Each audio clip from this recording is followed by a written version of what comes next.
The 7 seals are opening, and Black America is not ready for Seal 4. Something is breaking open right now. Not in some distant future, not in some theologian's timeline chart.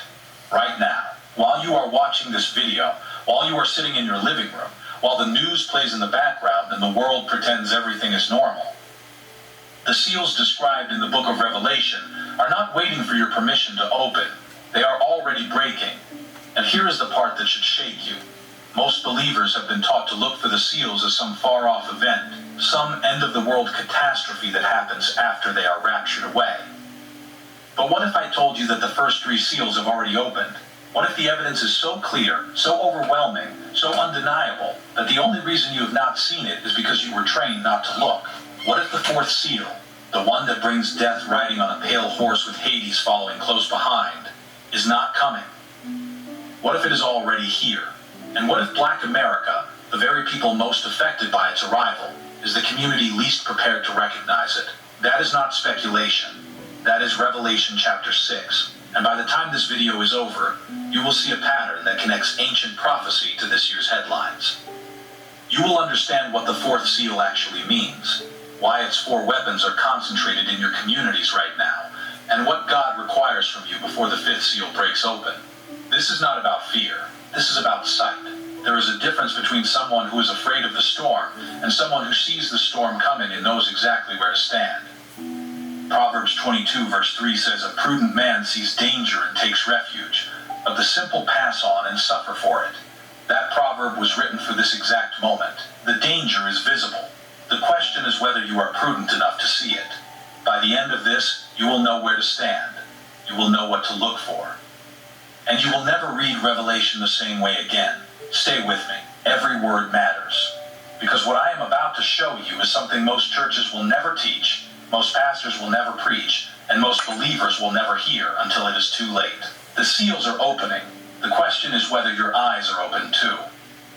Now, before we get into the 4th seal, I need you to understand something that changes everything. The book of Revelation chapter 6 is not a horror movie. It is not a disaster film about the end of the world. It is a divine operations manual, a blueprint written by the Most High to show his people exactly what would unfold across generations, across centuries, across empires. Not in one single catastrophic day, but in phases, stages, seals that break open one by one, each one releasing a specific force into the earth. And when you read it that way, when you stop looking at Revelation as something far away and start seeing it as something that has been unfolding since the beginning, the entire Bible opens up differently. You start seeing history not as random events, but as a prophetic sequence. And you start recognizing where we are in that sequence right now. Let me show you. The first seal is in Revelation 6 verse 2, a white horse. And the rider carries a bow and is given a crown, and he rides out conquering and to conquer. Now mainstream theology will tell you that this is the Antichrist. But look closer. The white horse represents conquest disguised as peace.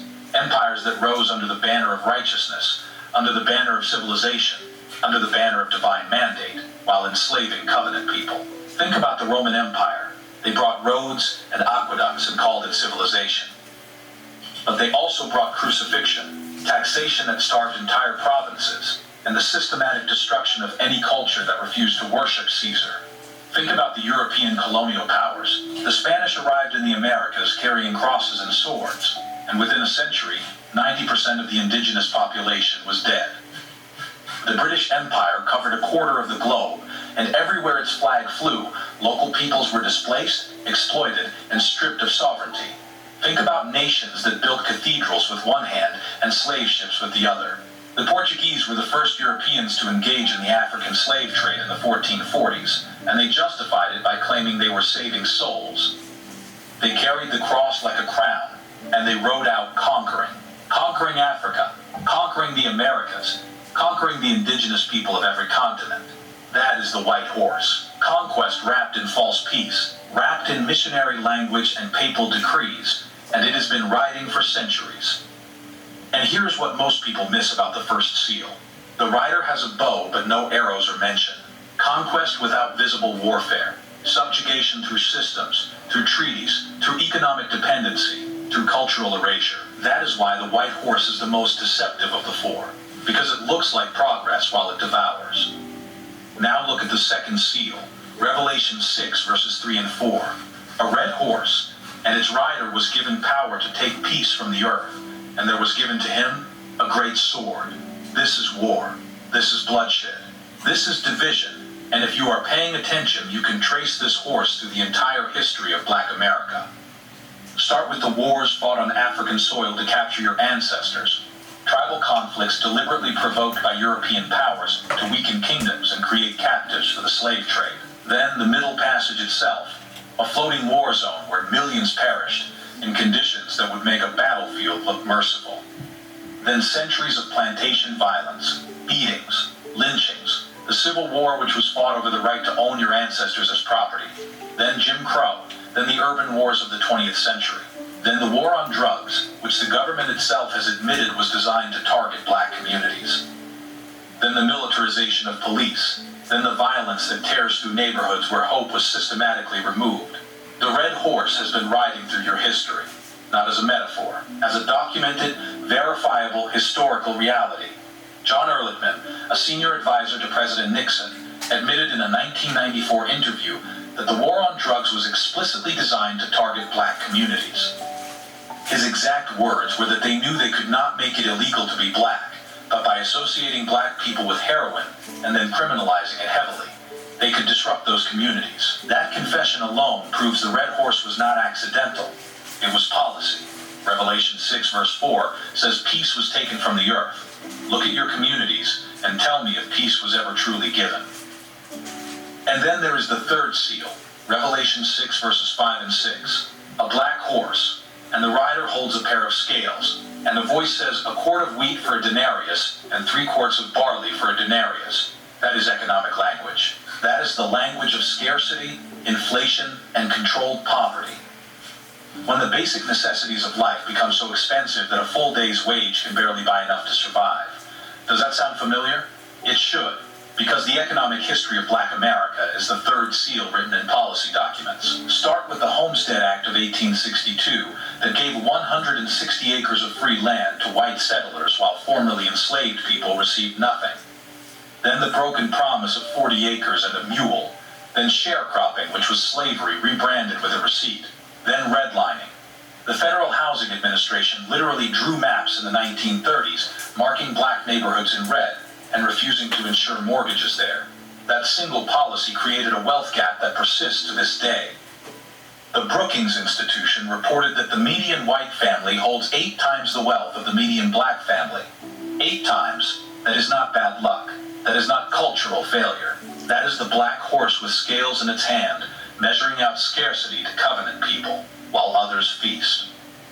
The Federal Reserve published data showing that white families have a median net worth of approximately $188,000, compared to approximately $24,000 for Black families. That gap did not happen by accident. It was engineered. It was policy. It was the third seal doing exactly what Revelation said it would do. And this is the critical point. These 3 seals are not separate events. They are a sequence. Conquest leads to war. War leads to economic devastation. And economic devastation leads to the 4th seal, death. Each one feeds the next. Each one intensifies the next. And by the time you get to the 4th seal, the ground has already been prepared. The systems are already in place. The weapons are already deployed. That is why you cannot understand the 4th seal without understanding the first 3, because the pale horse does not ride alone. It rides on a road built by the white horse, the red horse, and the black horse, and that road runs straight through Black America. Now we arrive at the seal that this entire video is about, the 4th seal. And I need you to listen carefully, because what I am about to show you is not theory. It is not interpretation stretched beyond reason. It is scripture laid next to data, and the match is terrifying.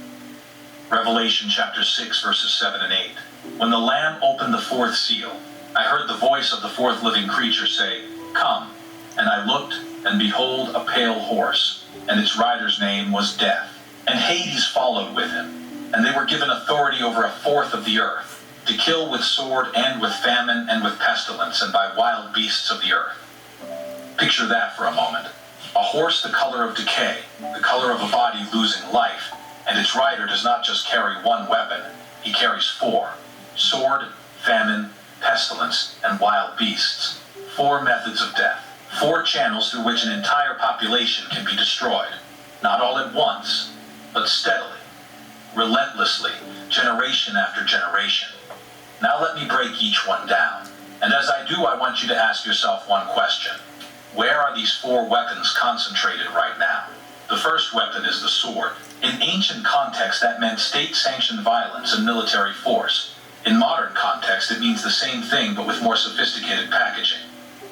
The Bureau of Justice Statistics reports that black Americans are incarcerated at nearly 5 times the rate of white Americans. Let me put that in perspective.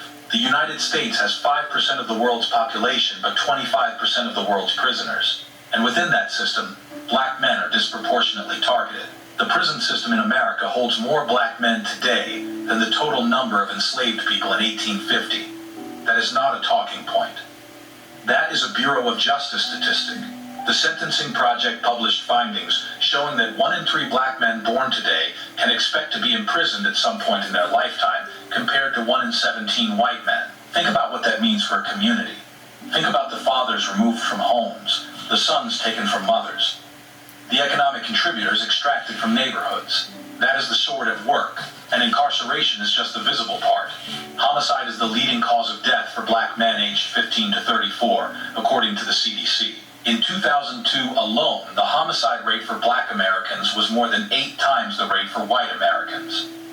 Community violence fueled by decades of disinvestment, neighborhoods flooded with guns while stripped of jobs, schools, and mental health resources. The CIA's own Inspector General confirmed that during the 1980s, crack cocaine flooded into black communities while federal agencies looked the other way.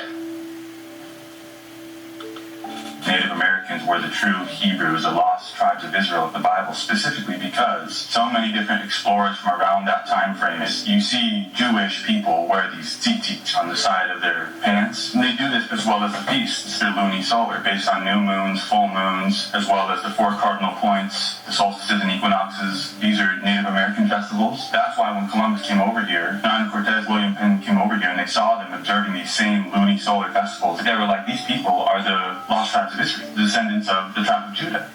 Real Jews have dark skin, but real Jews are black. In Songs of Solomon, he clearly states that he's black. And you notice it's a metaphorical or no psychological meaning. He's talking about his skin. He says the sun has looked upon him and that he's been working in the vineyard all day. He's been in the sun all day. That's why he's black. He's talking about his skin. Now the thing is, if you're European descent, if you stay out in the sun all day, you would turn red. If you're Latino or Asian descent, you would turn a mix of red and brown. But there's only one race on this earth that if they stay in the sun all day, their skin would turn black. Burned his house down and they tortured him. And it's the same thing that's being done to us here in Brooklyn. They're trying to ethnically cleanse Brooklyn of all the dark people, and it is not okay.